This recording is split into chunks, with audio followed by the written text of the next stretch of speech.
Yo, what is going on, everybody? It is your boy, Mr. ST, and welcome back to another video.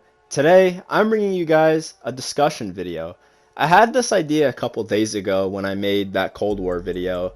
I figured I would sit down and talk to you guys and basically give you my opinion on Black Ops Cold War and just give you my overall thoughts of the game because as you guys might have noticed, I didn't really upload this game a whole lot this year, you know? I made a few videos like around when it first came out, you know, with the alphas and the betas and all that. And I played this game a whole bunch, like probably for like a good 2 or 3, I think even 4 months before I basically just quit playing this game for various reasons, which I'm going to get into in a little bit. But yeah, I just want to make this video and just have a civil discussion, give Treyarch a little bit of criticism. You know, if anyone from Treyarch, of course, is watching this video, I'm going to be making some pretty clear points in this video, so I do hope that you will take into consideration what I'm about to say. So yeah, let's get into it. Of course, if you enjoyed the video, don't forget to like, comment, and subscribe. That helps a lot. So let's get right into it. So I took about a couple days to write down a bunch of points about different aspects of the game. So of course I have it broken up into 3 different sections. We're going to be talking about the pros and cons of the campaign, the multiplayer, the zombies, and a little bit of Warzone because of course this game ties into Warzone. So yeah, let's get right into it. So starting off with the campaign. So some of the pros of the campaign that I'll start off with. It was a short campaign. It was about 6 to 8 hours. Now, some people like that. Some people don't like that. Personally, I don't really care about the length that much, so much as the story. Although, having a short campaign is nice in certain senses because if you have a long campaign but the missions are very repetitive, then it can lead to a boring story and honestly just not a great experience. So now getting into a bit of the story, I thought the story for the most part was actually pretty well done. You know, it had returning characters. Of course, you had Woods, Mason, Hudson, and various other characters. You even had Ronald Reagan, who made a cameo appearance near the beginning of the campaign. Spoiler alert if you haven't played, but you know, the game's been out for an entire year, so I would assume you would have played it by now.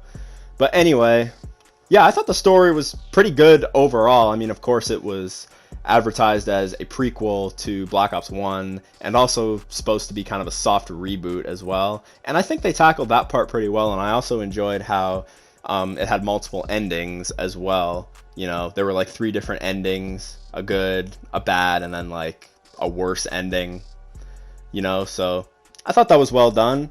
And I think that it also, you know, it really painted a picture of the titled environment. You know, you're put in this Cold War setting and you have this big bad guy named Perseus that has been like undercover for all these years, and you have to like try to basically go and stop him from detonating all these nukes that are gonna destroy the entire country. And then they have all of these aspects of like interrogation and stuff involved. You know, it's a crazy story. I definitely recommend you play the campaign if you have this game, and you haven't for sure.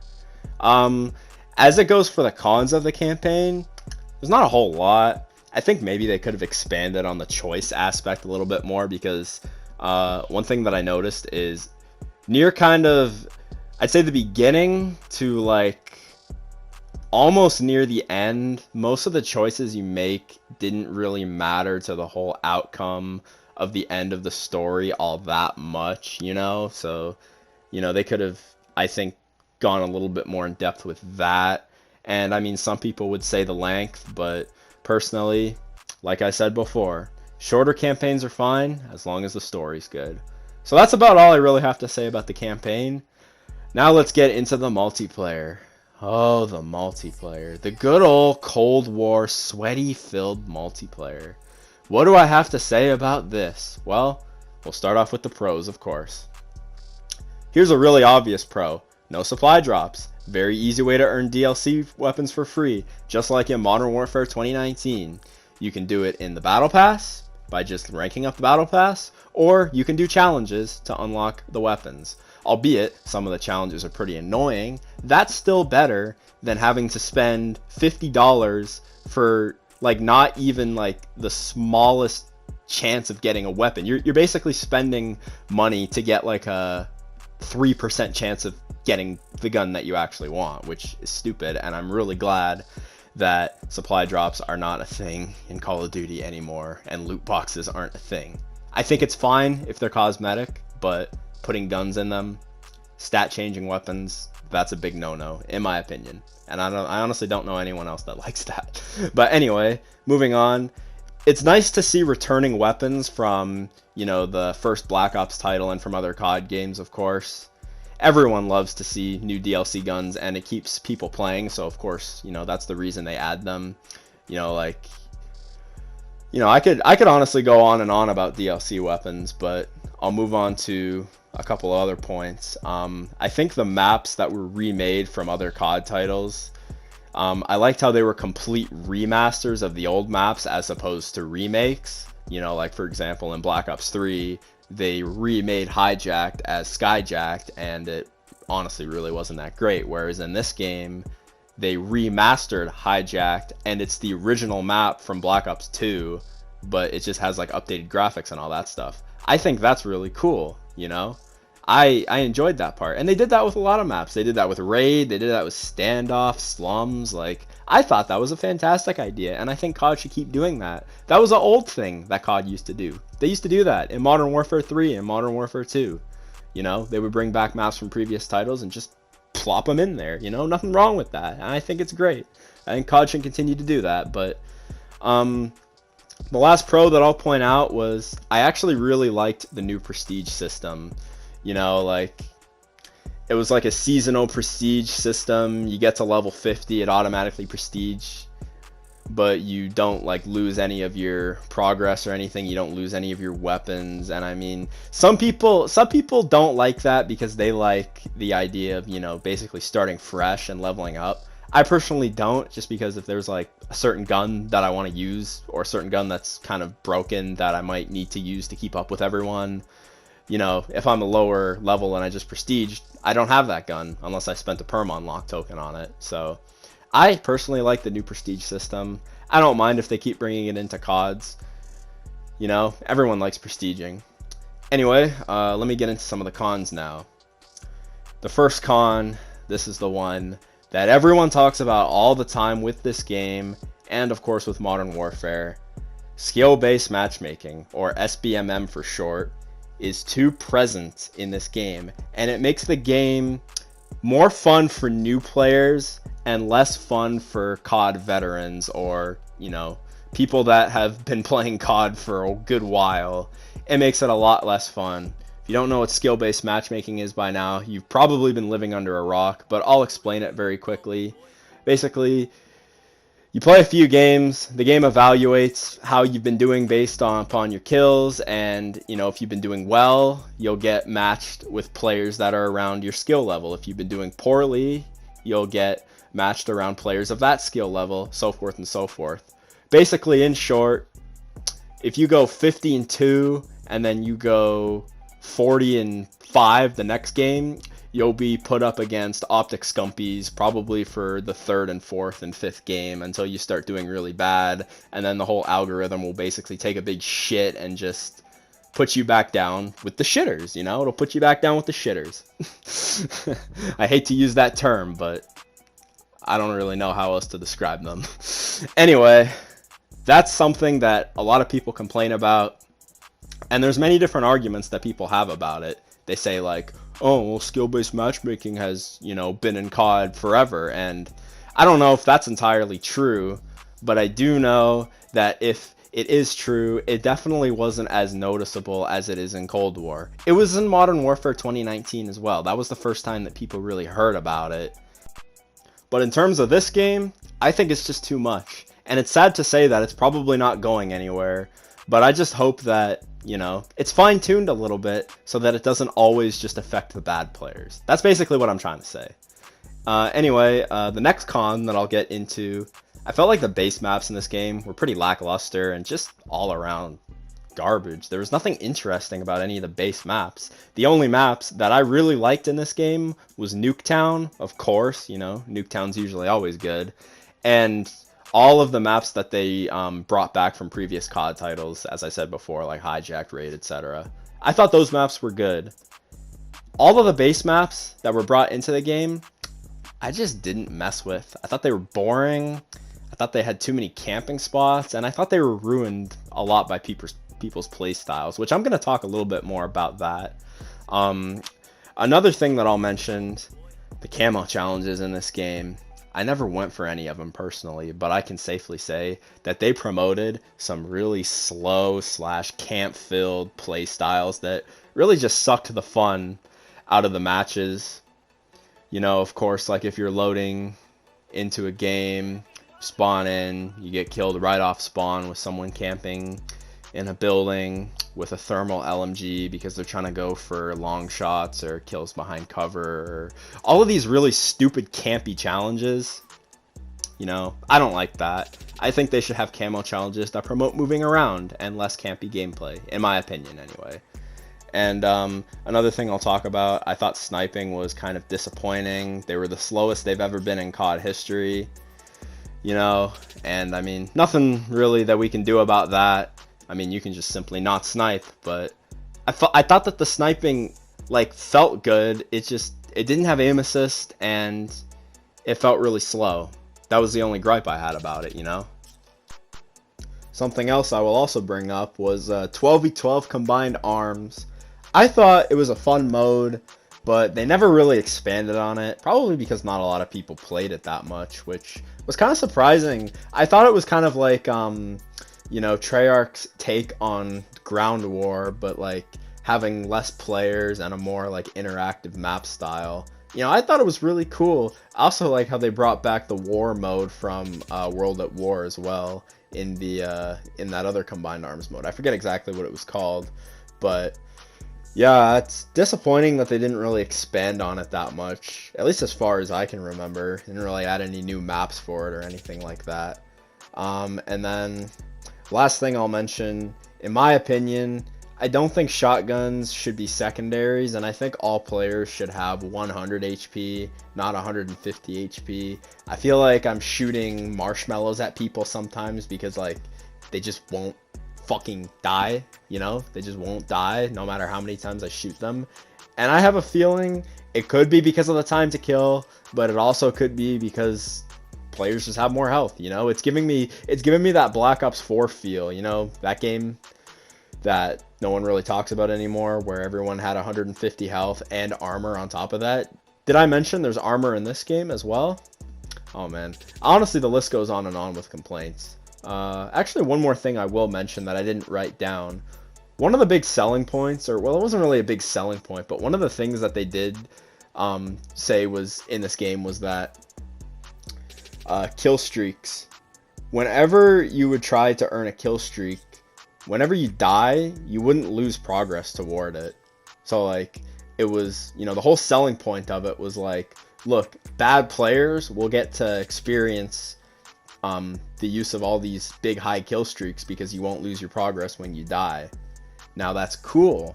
However, if you mix that with boring campy players, that turns into lobbies where people are just camping for kill streaks and all the fun is being sucked out of the match. And I don't like that. I think it's a great idea, but I think what they should stick with was what Sledgehammer did in COD World War II, where you would put on a perk that would allow you to do that, and it would also double the value of kill streaks. Like, it would take longer for you to get kill streaks, and you could only get them once per game. In this game, you get them one time, and then they basically go on like a cooldown, and then you can earn them again. So honestly, yeah, I mean, I could talk. There's a lot more things about this game's multiplayer I didn't like. That's definitely the weak part of this game, was the multiplayer. I thought from the advertisements and all the trailers and stuff coming out that it was going to be kind of like a Black Ops 1 vibe, and you get that weapon-wise, just not gameplay-wise. But anyway, I think that's enough about the multiplayer. Let's move on to the zombies. Now the zombies, I will say, the the zombies in this game was actually pretty fun. I did enjoy it quite a bit. I didn't play it a lot. I definitely like played multiplayer more than I played zombies, because as you guys probably all know, I'm more of a multiplayer guy when it comes to Call of Duty games. I'm not one of those people that buy it just for the zombies, but I know a lot of people that do, so I will talk about the zombies. Some of the pros of the zombies in this game: they had a more guided feel, such as when you would load in, you could start off with a custom class. So like, as you can see in this gameplay, I'm literally using a decked out shotgun, and I get that right as soon as I spawn in. You get a custom class with attachments that you've unlocked. All of your progress carries over from multiplayer and all the different modes, etc. It all carries over, yada yada yada. And the game tells you how to do... It basically tells you how to get Pack-a-Punch, and then after that, you're basically on your own. Whereas in other games, you know, you'd have to find that stuff out for yourself, you know. However, as regards to this game, there's some people that like that and some people that don't. I personally like that, to be honest. I like how they did that. Some maps had a nostalgic feel to them. There weren't a lot of... I don't think there were any like direct remake maps of any other zombies. I mean, this map I'm playing on, Die Machine, has components of it that are kind of remakes. Like it has a Noctur on Toten point, and then there's other points across the map as well that reminisce old zombies maps. So that was cool. I thought that kill streaks and armor were kind of a neat addition to the zombies, you know, being able to collect these salvage points to get armor for yourself, and to be able to literally, you could literally call in a chopper gunner to just mow down zombies if you wanted. I thought that was pretty cool. I also thought that being able to exfil and evacuate was actually kind of a neat feature, although I didn't really use it that much. I thought it was cool, you know, if you were trying to play zombies for like that big realism aspect of it, and you didn't really feel like you just had to keep continuing on and stuff. I thought that was cool.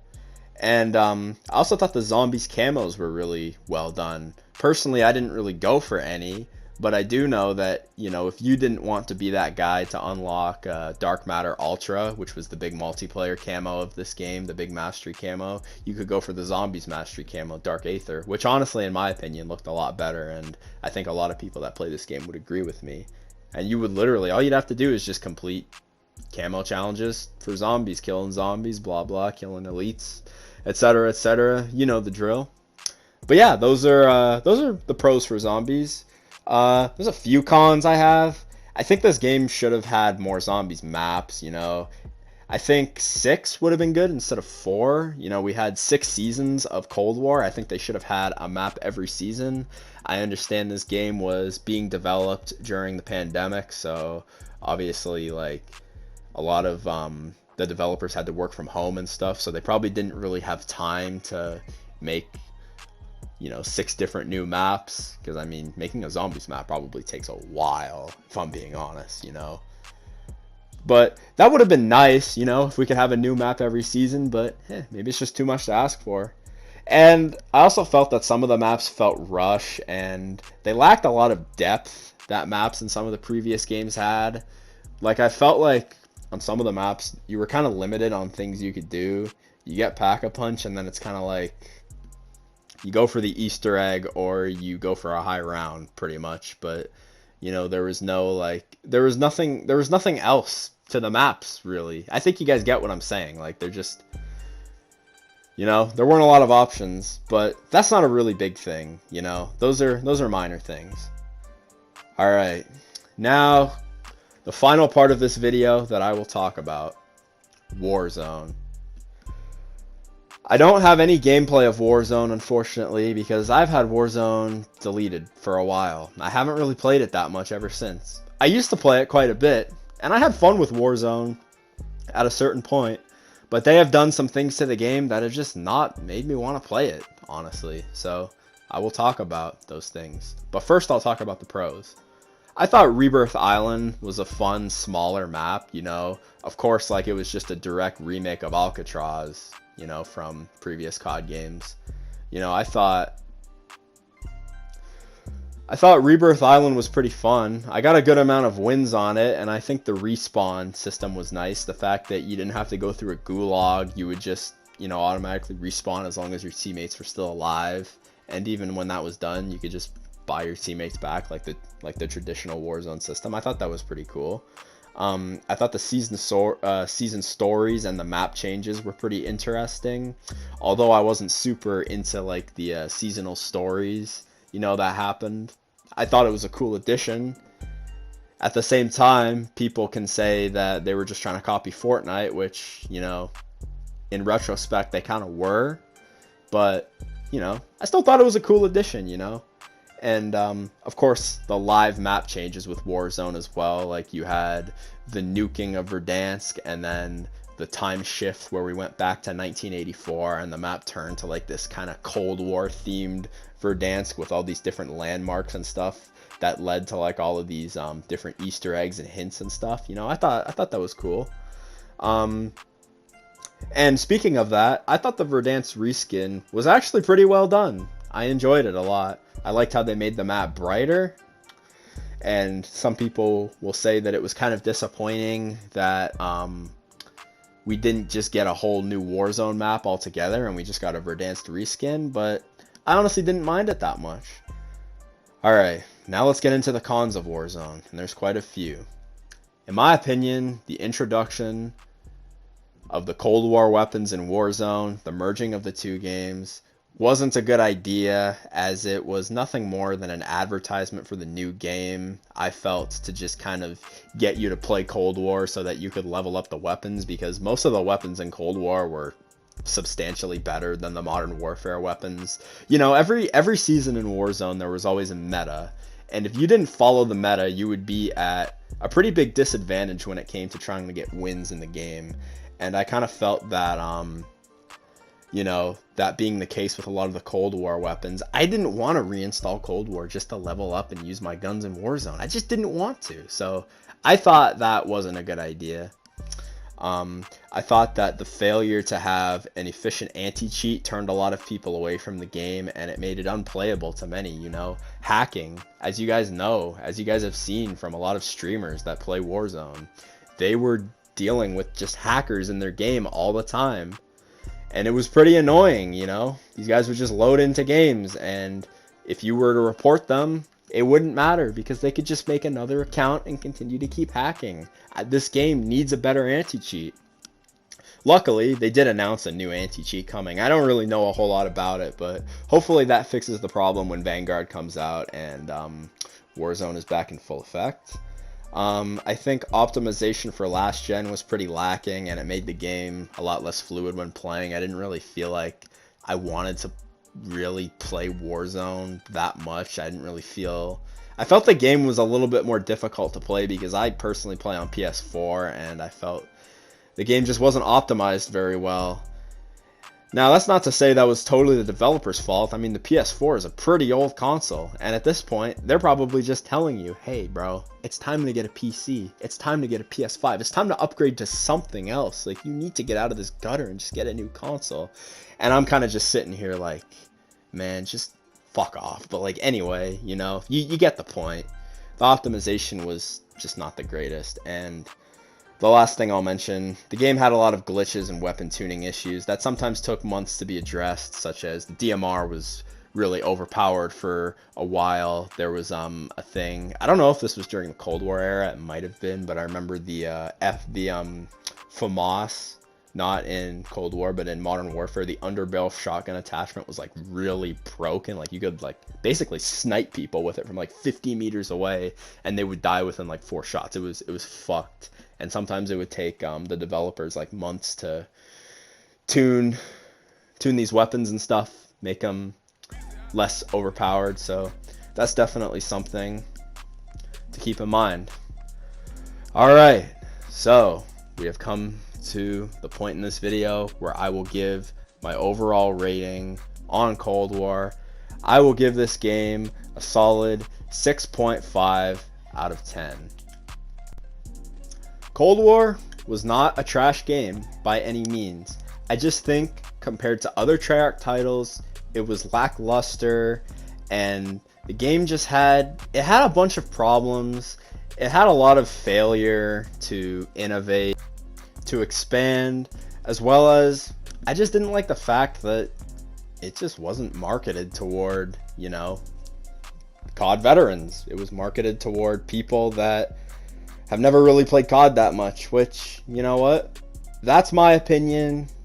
Of course, there's going to be people out there that say different from me. And, well, I have hope for Vanguard. I do have hope for Vanguard. I don't know, man.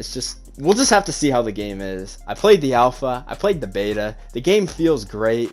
I just really wondering if Sledgehammer is going to do similar things that both Treyarch and Infinity Ward did wrong. And I hope they don't do them wrong. At the end of the day, out of my control, nothing I can do. Call of Duty will be Call of Duty. At the end of the day, if you don't like the new games, there's always the old games. They will never leave. Anyway, I hope you guys enjoyed this video. If you did, please like, comment, and subscribe. Feel free to share some of your feedback in the comments below. If you agreed with some of the things I say, you can address them down below. If you disagreed, you can address them as well. I will be happy to have conversations with you guys. Anyway, guys, it's been Mr. ST, and I will see you guys next time. Peace. Y'all, before I sign off here, one quick thing I forgot to mention. As you guys can kind of see, the DLC weapons in this game, they're not very unique in attachments they have, as opposed to Modern Warfare, where there were certain unique attachments, such as you could put explosive rounds on. There were certain tweaks to the gun. There's a few guns in this game that have this, but most of the base weapons are pretty bland and boring, and that's kind of something that would steer some people away from even trying to unlock the DLC weapons, is you're not really getting much out of them. Like, I'm scrolling through here, right, and look, the PPSH, literally, like, they're just standard ass attachments. They're the same copy and paste attachments that every other gun has. Same thing here with the FAR 83 assault rifle. That's also a DLC weapon. And if you guys were wondering about the special weapons, they're also really boring. So boring, in fact, that I haven't even bothered to unlock any of them. But, yeah, bye, guys.